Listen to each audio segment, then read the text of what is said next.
Que la paix et la joie de notre Seigneur Jésus-Christ nous remplissent. Vous êtes connectés à 8 minutes pour être édifiés dans la parole de Dieu. Aujourd'hui, là, on a un thème choco.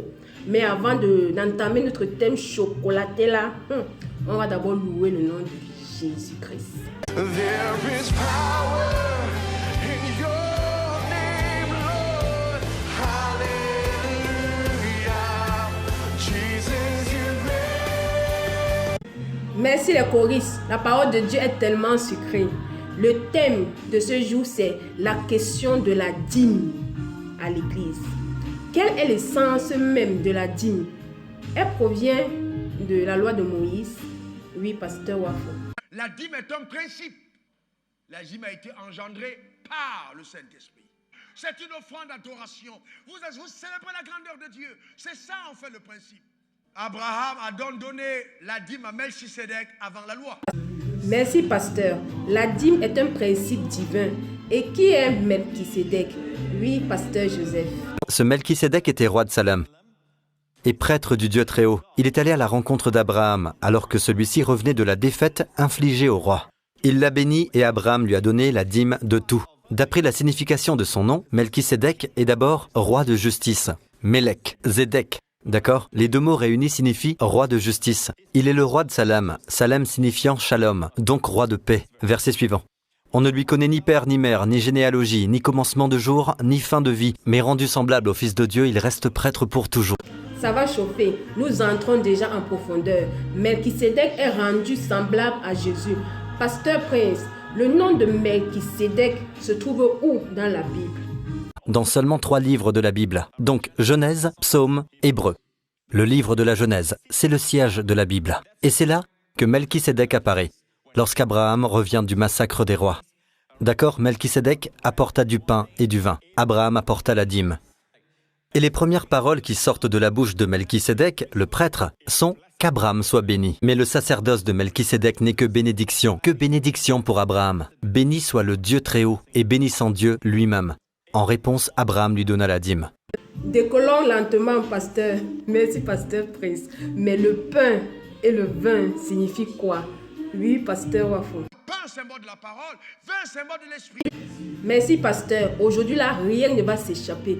Pasteur Prince a dit le sacerdoce de Melchisédek. C'est quoi le sacerdoce? Sacerdoce, vraiment aucune idée. Oh, c'est pas grave, frère. Que Dieu te bénisse. Pasteur Georges, qu'est-ce que le sacerdoce? Le mot sacer veut dire sacré. Et doce veut dire service, fonction ou vocation. Alors quand on parle de sacerdoce, on parle d'un service, une vocation ou une fonction sacrée. Merci, pasteur. Je pense faire une autre vidéo sur le thème sacerdoce pour mieux comprendre. Pause. Dans le royaume des cieux, les choses n'arrivent pas à ceux qui entendent. Les choses arrivent à ceux qui croient. Revenons. Quelle est la révélation que Abraham a reçue pour donner au sacrificateur Melchisédek 1/10 de son butin? Pourquoi n'a-t-il pas donné 1/5, 30%, mais 1/10? Oui, pasteur Daniel. Il venait de la vallée des rois et il donna spontanément son butin, 10% de son butin, par révélation. Est-ce que Melchisédek lui a dit tu dois donner? Non. Est-ce que quelqu'un avant lui avait dit tu dois donner? Non. Est-ce que la loi lui avait dit tu dois donner? Non, la loi n'existait pas. La loi est arrivée 450 ans plus tard. Merci, pasteur. Nous en reviendrons sur cette question. Mais avant, à quoi servait même la dîme sous la loi de Moïse? Oui, pasteur Mohamed. C'était des taxes. C'est avec ça que l'État d'Israël vivait. On prélevait 10% sur tous les revenus de tous les travailleurs. Un peu comme on vous prélève les impôts. Parce que Israël, ce n'était pas une église. C'était un pays. Donc, du temps de Moïse, il gérait un pays. Quand il quittait l'Égypte, il y avait 1 million d'habitants. Il fallait pouvoir s'occuper des fonctionnaires qui étaient les Lévites. Ce sont des fonctionnaires. Ce n'était pas une église qui se promenait dans le désert. C'était un pays. Il y a des maires, il y a des préfets de zone, il y a des taxes. Donc, c'est ce qu'on appelle la loi. Vous n'êtes plus là-dessus. Mais Abraham a mené la dîme à Dieu. Tu penses à Dieu d'abord. Merci, pasteur. J'ai dit qu'aujourd'hui, nous allons décoller lentement. Dans Hébreux 5, verset 10, il est écrit, Dieu l'ayant déclaré, Jésus bien sûr, souverain sacrificateur selon l'ordre ou la manière de Melchisédek. Ça veut dire quoi, la manière de Melchisédek? Oui, pasteur Marion. Parce que au rang lévitique, le sacrificateur ne peut pas être un roi et un sacrificateur en même temps. Ou bien il est sacrificateur parce qu'il est issu de la tribu de Lévi, ou un roi parce qu'il est issu de la tribu de Juda. Il vient selon un ordre supérieur, celui de Melchisédek.